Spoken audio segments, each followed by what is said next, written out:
नमस्कार, मी श्वेता अंकले. तरुण भारत न्यूज बुलेटिनमध्ये आपल्या सर्वांचे स्वागत. आता पाहूया ठळक घडामोडी. बेळगाव येथील बिम्स रुग्णालयात उपचारासाठी दाखल असलेल्या 25 वर्षीय नस्ताहीन देसाई या विवाहित महिलेचा मृत्यू झाल्याने मोठी खळबळ उडाली.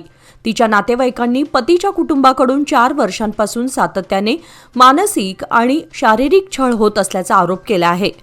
माहेरच्या कुटुंबानुसार तिला योग्य अन्न पाणी मिळत नव्हते आणि आजारी असतानाही रुग्णालयात नेण्यात आले नाही. घटनेनंतर रुग्णालयासमोर दोन्ही कुटुंबांमध्ये बाचाबाची झाली आणि जिल्हा रुग्णालयाच्या ओपीडीमध्ये तणावपूर्ण वातावरण निर्माण झालं.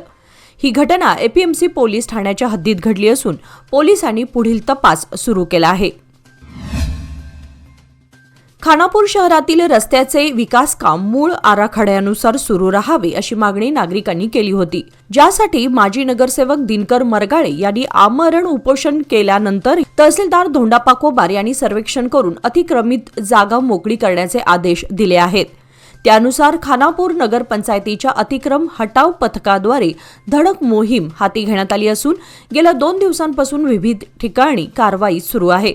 आज शुक्रवार दिनांक 27 फेब्रुवारी रोजी शिवस्मारक चौकात 8 दुकानदारांच्या गाळ्यांवर पोलीस बंदोबस्तात कारवाई करत अतिक्रमण हटवले गेले, जिथे रस्त्यावर सुमारे 6 फूट अतिक्रमण करण्यात आले होते. प्रशासनाचे अधिकारी म्हणतात की रस्त्याचे काम आराखड्यानुसार पूर्ण करून शहरातील वाहतूक सुरळीत केली जाईल. शहरातील धोकादायक व अनमार्क्ड स्पीड ब्रेकरमुळे झालेल्या अपघातानंतर प्रशासन अखेर जागे झाले असून स्पीड ब्रेकरवर पांढऱ्या पट्ट्यांचे मार्किंग करण्याची मोहीम हाती घेण्यात आली आहे. प्रशासन आणि पोलीस विभागाच्या संयुक्त पुढाकारातून या उपक्रमाची सुरुवात टिळकवाडी परिसरातील Congress road, Maratha colony cross येथून करण्यात आली आहे. याच ठिकाणी अनमार्क स्पीड ब्रेकरमुळे शिवाजीनगर येथील 64 वर्षीय सरिता कालकुंद्रीकर यांचा दुर्दैवी मृत्यू झाल्याने नागरिकांमध्ये तीव्र संताप उसळला होता. दुचाकीवर मागे बसलेले असताना स्पीड ब्रेकर न दिसल्याने त्या खाली पडून डोक्याला गंभीर दुखापत झाली आणि उपचारादरम्यान त्यांचे निधन झाले. अपघात टाळण्यासाठी व वाहन चालकांना स्पीड ब्रेकर दूरवरून स्पष्ट दिसावेत यासाठी शहरातील विविध भागामध्ये ठळक पांढऱ्या रंगाचे पट्टे मारण्याचे काम वेगाने सुरू असल्याची माहिती अधिकाऱ्यांनी दिली. बेंगळुरूमधील एका खासगी हॉटेलमध्ये झालेल्या आमदारांच्या डिनर बैठकीमुळे राज्याच्या राजकारणात चर्चांना उधाण आलं असून उपमुख्यमंत्री डी.के. शिवकुमार यांच्या समर्थकांचे शक्ती प्रदर्शन होते का असा प्रश्न उपस्थित करण्यात येत आहे. मात्र हा कार्यक्रम आमदार एच.सी. बाळकृष्ण यांच्या वाढदिवसानिमित्त आयोजित वैयक्तिक समारंभ होता आणि त्याचा काँग्रेस पक्षाशी कोणताही संबंध नाही असं स्पष्टीकरण शिवकुमार यांनी दिलं. आमदार मित्र म्हणून एकत्र येण्यात गैर काहीच नसून अशा बैठकींना राजकीय रंगत देणं योग्य नाही असं त्यांनी ठामपणे सांगितलं. दरम्यान सीपी योगेश्वर आणि इतर काही आमदारांनी शिवकुमार मुख्यमंत्री व्हावेत अशी भूमिका मांडल्याच्या प्रश्नावर त्यांनी संयत प्रतिक्रिया देत नव्या आमदारांना मंत्रिपदाची अपेक्षा असणे स्वाभाविक असल्याचे नमूद केले. बेळगाव जिल्ह्यातील आशा कार्यकर्त्यांनी कर्नाटक सरकारकडून अर्थसंकल्पात दिलेल्या आश्वासनांची पूर्तता करण्याची मागणी करत जिल्हाधिकारी कार्यालयावर आज शुक्रवारी भव्य मोर्चा काढण्यात आला. मोर्चाची सुरुवात IUTUCशी संलग्न कर्नाटक राज्य संयुक्त आशा कार्यकर्ता संघटनेच्या बेळगाव जिल्हा समितीच्या नेतृत्वाखाली सरदार हायस्कूल मैदानावरून झाली.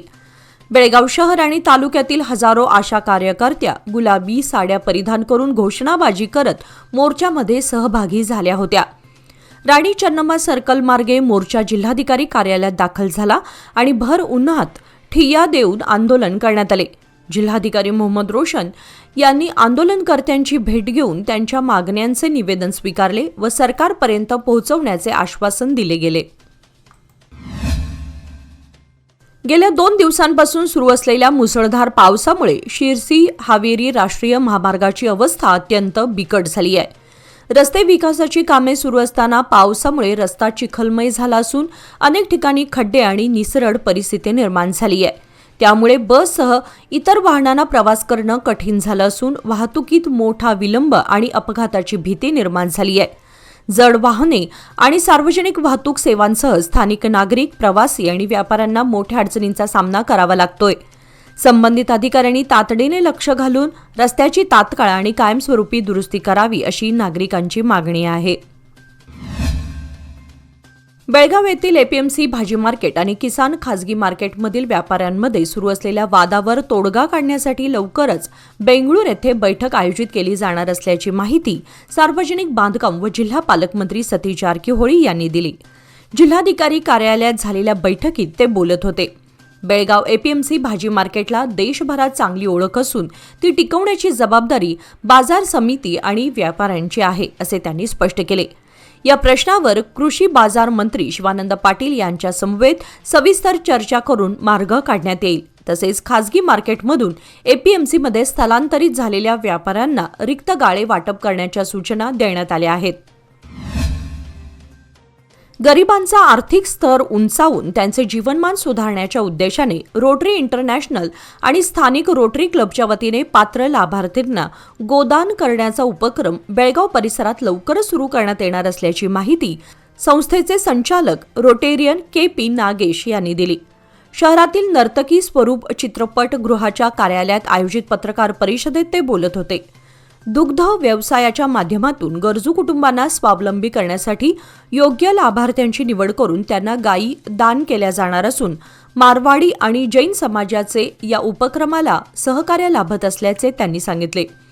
रामनगर, कोलार, तुमकूर, मंड्या आणि बेंगळूर जिल्ह्यामध्ये हा उपक्रम यशस्वी ठरला असून अनेक कुटुंबांच्या उत्पन्नात वाढ झाल्याचे त्यांनी नमूद केले.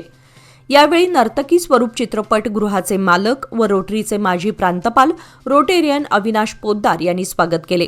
यावेळी बेळगाव एज्युकेशन सोसायटीच्या शताब्दी स्मृतिचिन्हासह शाल आणि पुष्पगुच्छ देऊन नागेश यांचा सत्कार करण्यात आला. बेळगावमध्ये धोकादायक स्पीड ब्रेकरमुळे महिलेच्या मृत्यूनंतर पोलीस प्रशासनावर होत असलेल्या टीकेच्या पार्श्वभूमीवर पोलीस आयुक्त भूषण बोरसे यांनी काँग्रेस रोडवरील स्पीड ब्रेकरवर पांढरे पट्टे ओढण्याचे काम तातडीने सुरू केले. काम सुरू असताना अचानक वाहतूक कोंडी निर्माण झाली आणि एका कारने दुचाकीला धडक दिल्याने युवक जखमी झाला. घटनास्थळी उपस्थित आयुक्तांनी त्वरित परिस्थिती पाहणी करून पोलिसांना मदतीचे आदेश दिले. पोलीस व्हॅनमधील फर्स्ट एड मेडिकल बॉक्स वापरून जखमी युवकाला त्वरित प्राथमिक उपचार करण्यात आले आणि आयुक्तांनी स्वतः उपचाराची खात्री केली.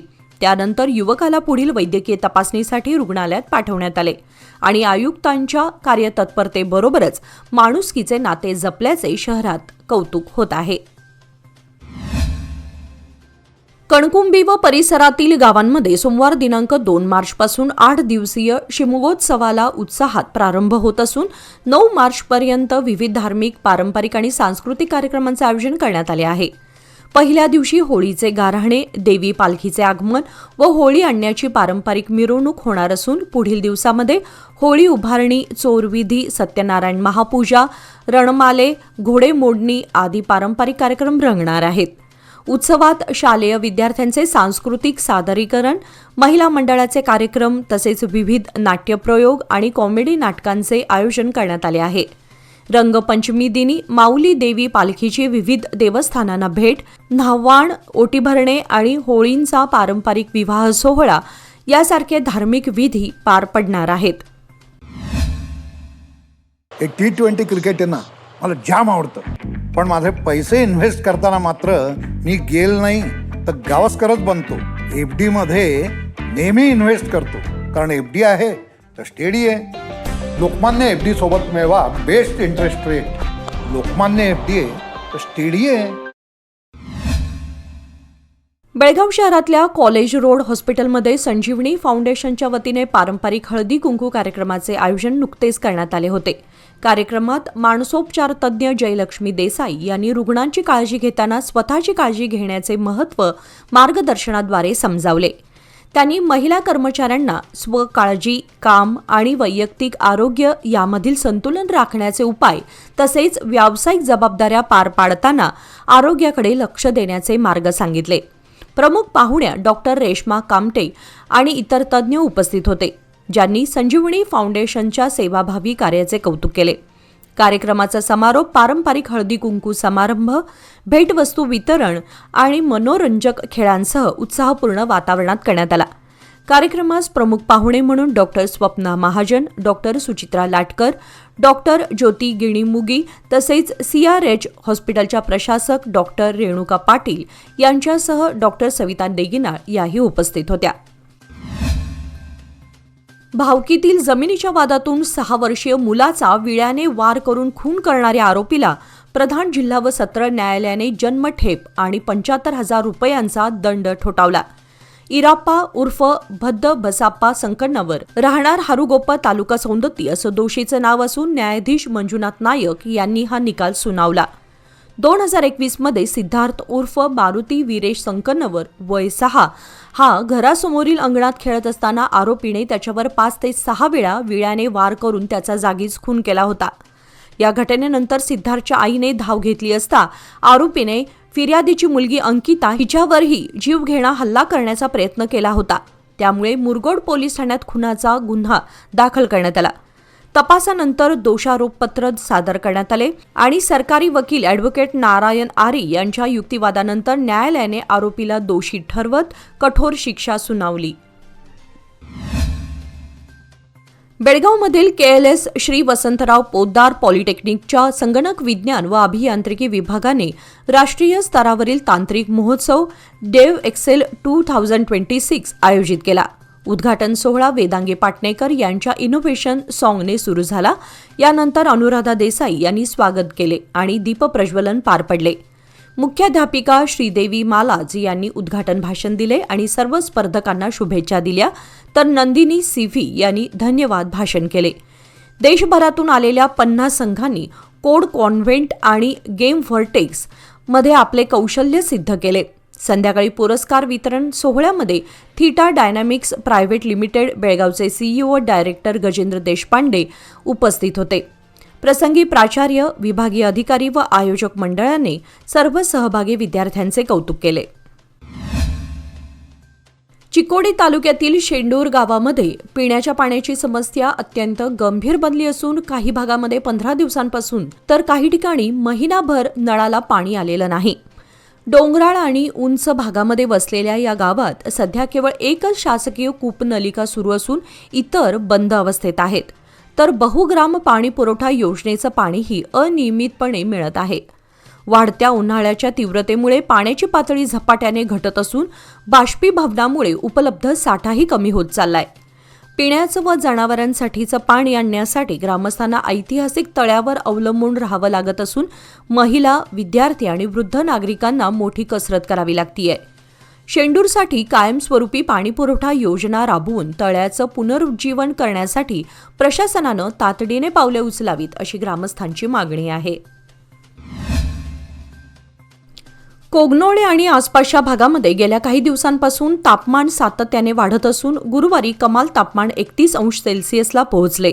फेब्रुवारी महिन्यातच उन्हाचा जोर वाढल्यानं नागरिकांमध्ये अस्वस्थता जाणवू लागली आहे. दुपारच्या सुमारास मुख्य रस्ते, बाजारपेठा आणि महामार्ग परिसरामध्ये हालचाल कमी झाली असून अनेकांनी अत्यावश्यक कामे सकाळीच पूर्ण केली आहेत. गरजेपेक्षा बाहेर पडणाऱ्यांवर उन्हाची तीव्र झळ जाणवत असून दुचाकीस्वार आणि पादचारी त्रस्त झाले आहेत. थंड पेये, उसाचा रस, लिंबू पाणी, ताक, लस्सी आणि आईस्क्रीम विक्रेत्यांकडे ग्राहकांची गर्दी वाढत आहे. बेंगळूर येथे विज्ञान दिन कार्यक्रमानंतर पत्रकारांशी बोलताना शिक्षण व साक्षरता खात्याचे मंत्री मधु बंगारप्पा यांनी मुलांमध्ये वाढत असलेल्या मोबाईल व्यसनाबाबत पालकांच्या भूमिकेबद्दल तीव्र नाराजी व्यक्त केली. पालक स्वतःच मुलांना मोबाईल वापरण्यासाठी देतात, हेच या समस्येचे मूळ कारण असल्याचे त्यांनी स्पष्ट केले. मुलांशीच नव्हे तर शिक्षक आणि पालकांशीही व्यापक चर्चा करूनच मुलांच्या हिताचा निर्णय घेतला जाईल असे त्यांनी सांगितले. ही समस्या केवळ राज्यापुरती मर्यादित नसून संपूर्ण देशासमोरचे गंभीर आव्हान असल्याची जाणीव करून देत प्रशासन त्याची गांभीर्याने दखल घेत असल्याचे त्यांनी नमूद केले. मुख्यमंत्री सिद्धरामय्या यांच्या सूचनेनुसार मोबाईल सोडा, पुस्तके हाती घ्या ही मोहीम राबवण्यात येणार असून ती केवळ शाळांपुरती मर्यादित न राहता व्यापक पातळीवर प्रभावीपणे अंमलात आणली जाईल असेही त्यांनी स्पष्ट केले. Karnataka school examination and assessment board तर्फे प्री युनिव्हर्सिटी सर्टिफिकेट परीक्षा शनिवार दिनांक 28 फेब्रुवारीपासून सुरू होणार असून पहिल्याच दिवशी कन्नड, इंग्लिश आणि अरबी विषयांचे पेपर घेतले जाणार आहेत. इयत्ता 12वीच्या या परीक्षा 17 मार्चपासून चालणार असून राज्यभरातील 5,174 महाविद्यालयांमधून एकूण 7,10,363 विद्यार्थ्यांनी नोंदणी केली आहे. यामध्ये विज्ञान शाखेचे 2,92,645, वाणिज्य शाखेचे 2,11,174 आणि कला शाखेचे 1,42,982 विद्यार्थी सहभागी होणार असून परीक्षा राज्यातील 1,217 केंद्रांवर घेतल्या जाणार आहेत. दरम्यान उत्तीर्णतेसाठी किमान गुणांची अट 35% 30% कमी करण्यात आली आहे. सोशल मीडियावर बनावट प्रश्नपत्रिका प्रसारित होण्याच्या पार्श्वभूमीवर राज्य सरकारने कडक मार्गदर्शक तत्त्वे लागू करत देखरेख वाढवली असून विद्यार्थ्यांनी अधिकृत माहितीसाठी संबंधित संकेतस्थळांचा आधार घ्यावा असे आवाहन करण्यात आले आहे. पांगुळगल्ली येथील श्री अश्वत्थामा युवक मंडळाने होळी व रंगपंचमीनिमित्त विविध धार्मिक कार्यक्रमांचे आयोजन केले आहे. यंदा सोमवार दिनांक 2 मार्च रोजी रात्री 10 वाजता होळी आणण्याचा व पळवण्याचा पारंपरिक कार्यक्रम पार पडणार आहे. मंगळवार दिनांक 3 मार्च रोजी पहाटे 5:30 वाजता होळीची विधिवत पूजा करण्यात येणार आहे.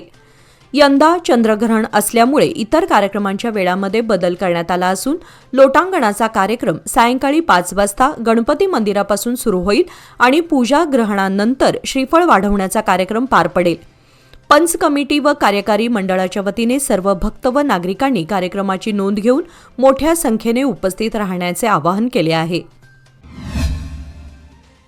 सध्या सर्वत्र होळीच्या तारखेबाबत सुरू असलेल्या चर्चेमध्ये बेळगाव शहरातील श्री वासुदेव छत्रे गुरुजींनी आपले स्पष्ट मत व्यक्त केले आहे. त्यांनी सांगितले की 2 मार्च रोजी दुपारी 3 ते सायंकाळी सुमारे 6:45 ग्रहण काल असल्यामुळे होळी केवळ 2 मार्च रोजीच साजरी करणे योग्य आहे. 3 मार्च रोजी सायंकाळी 5 वाजता पौर्णिमा संपत असल्याने त्या दिवशी होळी साजरी करणे शक्य नाही. छत्रे गुरुजींनी या दिवशी ग्रहणाचे नियम पाळण्याचे महत्त्वही स्पष्ट केले असून त्यांनी नागरिकांना होळी संदर्भातील गैरसमज न पसरवता पारंपरिक आणि धार्मिक मार्गदर्शनानुसारच उत्सव साजरा करण्याचे आवाहन केले आहे. याचबरोबर आजचे बातमीपत्र इथे संपले. अधिक माहिती आणि ताज्या घडामोडींसाठी पाहत रहा तरुण भारत न्यूज चॅनल. तसेच आमच्या चॅनलला लाईक, शेअर आणि सबस्क्राईब करायला विसरू नका. आणि विश्वासार्ह बातमीसाठी दररोज वाचा दैनिक तरुण भारत. धन्यवाद.